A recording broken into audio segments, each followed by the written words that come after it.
Operation Sindoor కి break పడింది. భారత్ పాకిస్తాన్ మధ్య 2 రోజుల నుంచి జరుగుతున్న కాల్పులు ఆగిపోయాయి.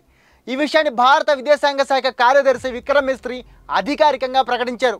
ఈ రోజు మధ్యాహ్నం 3:15 టైంలో పాకిస్తాన్ డిఎంఓ ఎవరైతే డైరెక్టర్ ఆఫ్ మిలిటరీ ఆపరేషన్స్ ఉన్నారో ఆయన ఇండియన్ డిఎంఓకి అంటే ఇండియాకి సంబంధించి ఇండియన్ ఆర్మీకి సంబంధించి ఇక్కడ ఉన్న డైరెక్టర్ ఆఫ్ మిలిటరీ ఆపరేషన్స్కి కాల్ చేసి కాల్పుల్ని ఆపాలని కోరారట. సో ఆయన కోరడంతో ఇండియా కూడా ఒప్పుకొని కాల్పులు విరమించడానికి అంగీకరించింది అని మిస్త్రీ చెప్పుకొచ్చారు.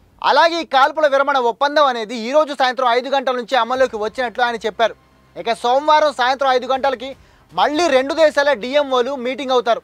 సో ఆ మీటింగ్ తర్వాత ఏం చేయాలి, యుద్ధాన్ని ఆపాలా లేకపోతే ఇంకా కంటిన్యూ చేయాలా లేదా ఆపడానికి ఎలాంటి ప్రికాషన్స్ తీసుకోవాలి అనే దాని మీద ఆ మీటింగ్లో మాట్లాడే ఛాన్సులు కనిపిస్తున్నాయి. మరోవైపు పాక్ విదేశాంగ శాఖ మంత్రి ఇషాక్ దార్ కూడా భారత్ తోటి కాల్పుల విరమణ ఒప్పందాన్ని అంగీకరించామని చెప్పారు. అండ్ అలాగే ఈ కాల్పుల విరమణకు సంబంధించి అమెరికా నుంచి కూడా ఇంట్రెస్టింగ్ కామెంట్స్ వచ్చాయి. ముందుగా భారత్ ఈ అనౌన్స్మెంట్ చేయడానికి ముందే అమెరికా అధ్యక్షుడు డొనాల్డ్ ట్రంప్ ఒక ట్వీట్ చేశారు.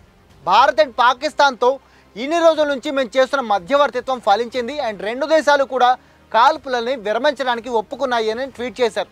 ఇక ఈ కాల్పుల విరమణకు సంబంధించి అమెరికా కార్యదర్శి మైక్ రూబియో కూడా కొన్ని ఇంట్రెస్టింగ్ కామెంట్స్ చేశారు. ఆయన ఏం చెప్పారంటే ఆల్రెడీ 2 దేశాల మధ్య ఈ ఉద్రిక్తతల్ని తగ్గించుకోవాలని 2 దేశాలతో మొదటి నుంచి మాట్లాడుతూనే ఉన్నాం.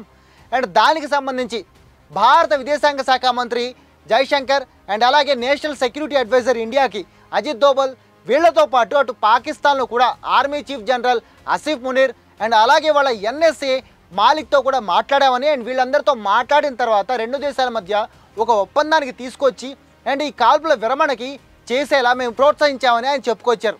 సో ఇప్పుడు ఏది ఏమైనా సరే భారత్ పాక్ మధ్య 2 రోజుల నుంచి జరుగుతున్న ఈ కాల్పులు ఏవైతే ఉన్నాయో దారుణంగా జరుగుతున్న మిసైల్ అటాక్స్ అండ్ డ్రోన్ అటాక్లు ఏవైతే ఉన్నాయో ఇవన్నీ కూడా ఇవాళ నుంచి ఆగిపోబోతున్నాయి. అయితే ఇక ముందు ఇవి కొనసాగుతాయా లేదంటే ఇక్కడితో ఆగిపోయాయా అనేది సోమవారం సాయంత్రం 5 గంటల తర్వాత తెలుస్తుంది. మరి ఏం జరుగుతుందో చూద్దాం.